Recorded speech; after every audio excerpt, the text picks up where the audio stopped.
नमस्कार दोस्तों, मेरा नाम है विजय कुमार। आप देख रहे हैं कॉमिक्स पिटारा चैनल को। तो चलिए दोस्तों, राज कॉमिक्स में एंथोनी गुंजाल्वेज की इस शानदार कॉमिक्स को शुरू करते हैं, जिसका नाम है डीजे। आप देख सकते हैं इसका कवर पृष्ठ, जो कि कुछ इस तरह का है। तो चलिए इसकी शानदार स्टोरी को शुरू करते हैं। डीजे मतलब मौज मस्ती।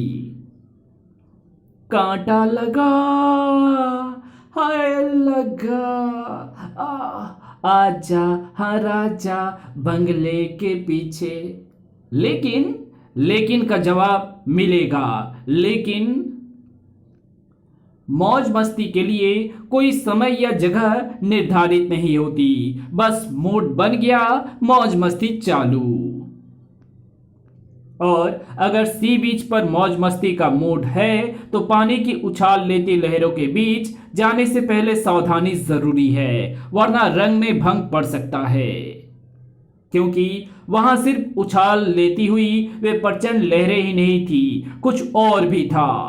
दीदी को बचाओ बचाओ, काऊ। ओह, शाम ढलते ही भाटा की तीव्र लहरें अचानक ही प्रचंड होकर किनारे की तरफ बढ़ गई है। कई सैलानी लहरों की चपेट में आ गए हैं, लेकिन एक सैलानी पानी में काफी अंदर तक है। काऊ गुलुप, उस तक पहले पहुंचना होगा। वो लड़की कहां गई? छपाक, उसे यही होना चाहिए था, क्योंकि ये लहर अभी वापस नहीं गई है। मुझे कुछ और नीचे जाना होगा। ग्लुप ग्लुप। ओह, वो रही वहां पानी के नीचे, वो लड़की डूब रही है। कमाल है, उसे लहरों के थपेड़ों के साथ पीछे जाना चाहिए था, मगर वो डूब कैसे रही है? ग्लुप ग्लुप। ये बेहोश है। इसकी कमर पर ये वेट कहां से आ गया? इसी के भार से लड़की डूब रही थी। कट। इसकी सांस चल रही है प्रिंस, मुझे विश्वास है कि ये ठीक है। काऊ। दीदी, तुम्हारी दीदी बिल्कुल ठीक है। इसकी दीदी के अलावा बाकी चीजें मुझे अब ठीक रहती नजर नहीं आ रही। हे भगवान, काऊ। सामने नजर आ रही थी एक मुसीबत। मर्ड। समुद्र में तो मैं उस लड़की को डुबोने गया था, जिसे बचाकर तूने अपने लिए मुसीबत बुला ली है। क्योंकि खनाक, ये मर्ड की शिकार है। हेल्प। इसके बचने का तो अब प्रश्न ही नहीं उठता। हेल्प। इतनी ऊंचाई से समुद्र की सतह पर गिरने का मतलब शरीर के परखच्चे उड़ना भी हो सकता था, क्योंकि गलत ढंग से पानी की सतह पर गिरने से पानी चट्टान की तरह लगता है। और इस हकीकत को एंथोनी समझ रहा था। एंथोनी ने उसे कैच कर लिया। ओफ, तुम सुरक्षित हो। सुगंध का एहसास हो रहा है मुझे। अच्छे लोगों को होता है, मगर बुरों को नहीं। धाड़। तुझमें से मुझे दुर्गंध क्यों आ रही है? थर। गटर जैसी सड़ी दुर्गंध तो तुझमें से भी आ रही है। तुम मेरे हाथों से उस लड़की को नहीं बचा पाएगा। मेरा गला दबाकर तू मेरी सांस रोकना चाहता है। मुझे हंसी आ गई है, ये सोचकर कि मुर्दे की सांस तू कैसे रोकेगा। आ मुर्दा मुर्दा। एंथोनी की ठंडी आंख से मर्ड तिलमिला गया था। हाँ, मुर्दा। एंथोनी, एंथोनी गुंजाल्वेज, जो अब तुझे भी मुर्दा बना देगा। मर्ड सोमवार को पैदा हुआ था, उसे केवल सोमवार को ही मारा जा सकता है, दूसरे दिनों में नहीं। और आज सोमवार नहीं है। फच। ओफ, इसका हाथ अचानक गिलगिला कीचड़ युक्त हो गया है। इसने मेरे चेहरे पर कीचड़ का थक्का छोड़ दिया है, मुझे अब दिखाई नहीं दे रहा। तेरे मुर्दा जिस्म को चीर फाड़ डालने के लिए मर्द अपने नाखून और लंबे करेगा। आंखों से कीचड़ हटाए बिना मैं इसे देख नहीं पाऊंगा। मेरा रक्षक संकट में है क्योंकि मर्द ने अपना रूप और खौफनाक कर दिया है। स्क्रिंच, उसे संकट से बचाना मेरा कर्तव्य है और मैं उसे जरूर पूरा करूंगी। खच, उफ। मर्द क्रोधित हो उठा। थर, उफ। मर्द का खूंखार पंजा एंथोनी को दबोच लेने के लिए आगे बढ़ा। खतरे को भाप गया एंथोनी और तुरंत अपने स्थान से उछल गया, क्योंकि टेलीपोर्ट तो वो तब तक नहीं हो सकता था जब तक देख नहीं पाता। छपाक। शुक्र है चेहरा एवं आंखें धोने के लिए समुद्र पास में ही है। अब देख सकता था वो, लेकिन प्रिंस भी देख रहा था। स्क्रिस, उसकी खौफनाक शक्ल को। मर्द उस लड़की के लिए मुसीबत बनने वाला था। Oh no! और एंथोनी मर्द के लिए। क्या ये वास्तव में सोमवार के अलावा नहीं मर सकता? फच! वो समझ गया था कि एंथोनी को रास्ते से हटाए बिना उस लड़की को छू पाना मुश्किल है।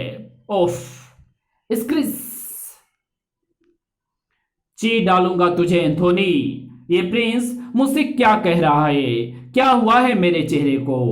काऊ, इसने मेरे चेहरे पर जो कीचड़ छोड़ा था कहीं उसकी वजह से तो नहीं? और अब ये गिलगिला कीचड़ युक्त होकर मेरे पूरे शरीर को ढक रहा है।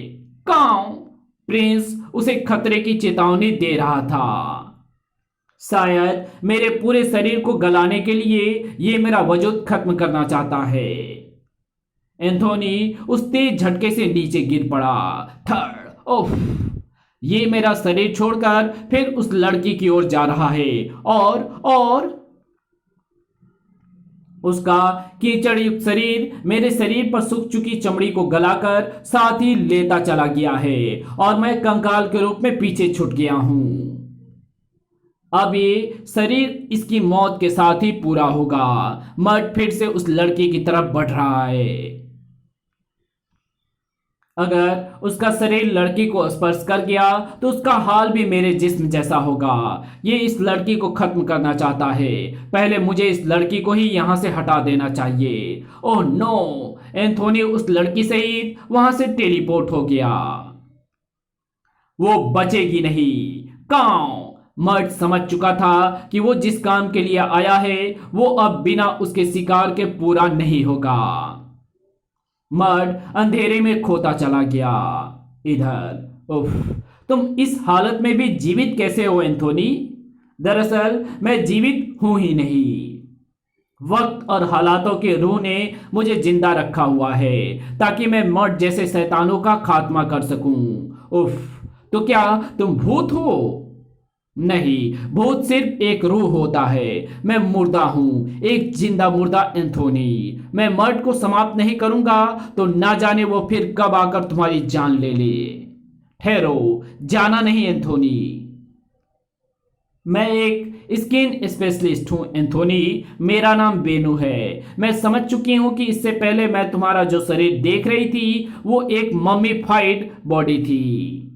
वेनू एंथोनी के लिए यह नाम कोई नया नहीं था। डॉक्टर वेनू इस बात से बेखबर थी कि एंथोनी को अतीत को झरोखों पर खड़ी दिखाई दे रही थी। वेनू उर्फ सजा।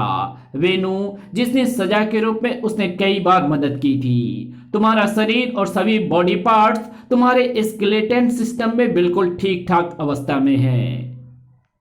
एंथोनी, मैं इस स्केलेटन सिस्टम पर त्वचा को प्रत्यारोपित करने का प्रयोग करना चाहती हूं, लेकिन यह तुम्हारी मदद के बिना संभव नहीं। फिलहाल तो उस शैतान के खात्मे के साथ ही मुझे मेरी त्वचा वापस मिल जाएगी और अब वही मेरी पहचान बन चुकी है। फिर भी अगर मुझे इसकी जरूरत पड़ी तो मैं तुम्हारी मदद अवश्य लूंगा डॉक्टर वेनू। प्रिंस एंथोनी को रास्ते में ही मिल गया। काऊ! ओह प्रिंस, उसे तो भागना ही था क्योंकि उसने खुद कहा था कि उसे सोमवार के अलावा मारा नहीं जा सकता और आधी रात के बाद सोमवार शुरू हो गया है। तो तूने उसे इस मेन हॉल के नीचे जाते देखा था? काऊ! तूने बिल्कुल ठीक देखा प्रिंस, क्योंकि इतवार की रात से सोमवार की आधी रात तक वो यहीं आकर छिपता है। और इस बात का सबूत है गटर के मोटे मोटे चूहों द्वारा कुतरे हुए उसके कपड़े, जो उसके तन पर चित्रों की शक्ल में झूल रहे थे। वैसे भी वो मर्द है जिसे गटर की गंदगी और कीचड़ में रहना पसंद हो सकता है। ये गिटार यहां किसने रखा है? कौन? गिटार जो कभी एंथोनी की जिंदगी का एक अहम हिस्सा था, गिटार को यहां कौन ला सकता है और क्यों? कौन? प्रिंस की प्रेरणा पाकर इसी बाग गिटार से ही उसने कभी डेवलप किया था क्रो संगीत को, जो इतना जबरदस्त हिट हुआ था कि उसकी मौत का कारण बन गया था। मगर इसे गटर में कौन लाया? ट्विंग। एंथोनी गिटार को बजाने का लोभ संवर्धन ना कर पाया था। इस कहानी को यहीं खत्म करते हैं। इसके आगे कहानी पढ़ेंगे इसके पार्ट 2 में, तो मिलते हैं इसके दूसरे पार्ट में। तब तक के लिए बाय। अगर आपको ये वीडियो अच्छी लगी हो तो इस वीडियो को लाइक कर देना, चैनल पे नए हो तो चैनल को सब्सक्राइब कर बेल आइकन को जरूर प्रेस कर देना, और जहां इस वीडियो की जरूरत हो वहां इसको शेयर जरूर कर देना, और हमारे दूसरे चैनल डिवाइन टेक्नोलॉजी और टॉप 10 पिटारा को जरूर से सब्सक्राइब कर देना। Thanks for watching my videos.